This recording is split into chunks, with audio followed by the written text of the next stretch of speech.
પરીક્ષા ચાલતી હોય ત્યારે પ્રિપેરેશન પણ સારી જ ચાલતી હોય તો પણ મનમાં એક સતત ચિંતા રહે છે કે એક્ઝામ વખતે બધું ભૂલી જવાશે તો. ક્યારેક તો એનાથી પણ ખરાબ પરિસ્થિતિ સર્જાય, વચ્ચે એકાદ પેપર સારું ન જાય અને આત્મવિશ્વાસ સાવ ઘટી જાય, ત્યારે માતા પિતાએ શું કરવું જોઈએ? માતા પિતાએ એક વાત યાદ રાખવી જોઈએ કે એકાદ પેપર સારું નહીં જાય તો એનાથી બાળકનું ભવિષ્ય બરબાદ નહીં થઈ જાય. પરીક્ષા વખતે ડર વધવાનું સૌથી મુખ્ય કારણ છે વધારે પડતું મનોમંથન કરવું, ઓવર થિંકિંગ કરવું.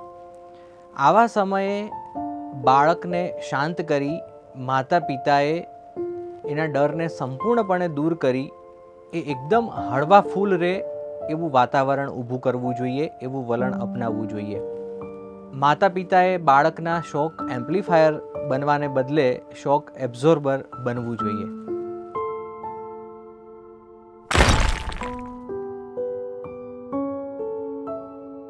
જેવું કોઈ પેપર પતે એટલે તરત જ એની ચર્ચા કરી લેવી જોઈએ. પેપરની ચર્ચા કરવા કરતાં પહેલાં બાળકને પૂછો કે એની પરીક્ષા કેવી રહી.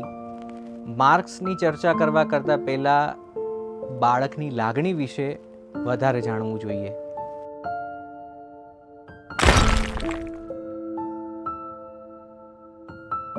પણ જો ખબર પડે કે પેપર ખરાબ ગયું છે તો શું વધારે મહેનત માટે પ્રેશર કરવું જોઈએ? પ્રેશર નહીં, પ્રોત્સાહન વધારવું જોઈએ. જે ગયું એ ગયું, પણ મને ખાતરી છે કે હવે તું ખૂબ સારું પરફોર્મ કરીશ. મને લાગે છે કે માતા પિતાએ રિગ્રેટ થિંકિંગના બદલે ફોરવર્ડ થિંકિંગ તરફ આગળ વધવું જોઈએ. ભૂતકાળનો પસ્તાવો કરવાના બદલે બાળકને ભવિષ્ય માટે પ્રોત્સાહિત કરવું જોઈએ.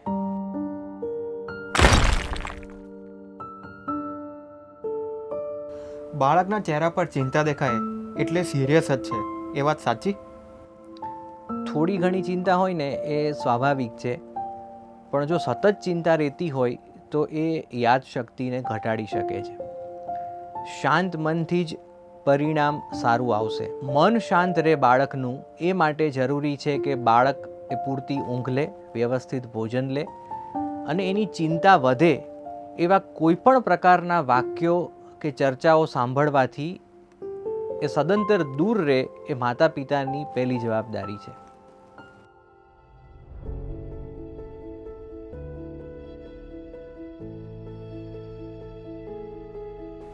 એક એવી વસ્તુ જે કરવી જ જોઈએ.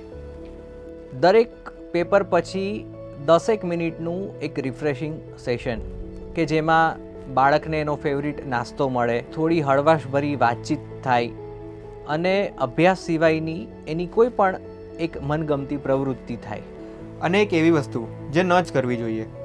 સગા સંબંધીઓ સાથે ફોન પર કે એ લોકો ઘરે આવે ત્યારે પેપર કેવું ગયું એની કોઈ પણ પ્રકારની ચર્ચા. એ પછી દાદા દાદી, નાના નાની, માસા માસી, કાકા કાકી, ફઈ ફુવા, કોઈ પણ આડોશી પાડોશી કોઈ પણ હોય એની સાથે બાળકની ચિંતા વધે, એનો ડર વધે, એને પોતાના પર શંકા જાય, એનો આત્મવિશ્વાસ ઘટે એવી કોઈ પણ પ્રકારની ચર્ચા ન જ કરવી જોઈએ.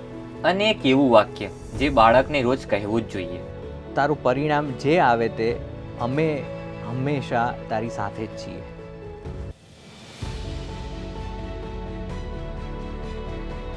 એક પેપરનું પરિણામ તમારા જીવનનો આધાર નથી. પેપર સારું જાય એ માટે જરૂરી છે શાંત અને નીડર મન. અને યાદ રાખીએ કે પરીક્ષા દરમિયાન ચિંતા નહીં, સ્થિરતા, ધીરજ અને આગળના પેપર માટેનો ઉત્સાહ ખૂબ જરૂરી છે. આવતા એપિસોડમાં ફરી મળીશું એક નવા ટોપિક સાથે. All the best for the exam. જય સ્વામિનારાયણ.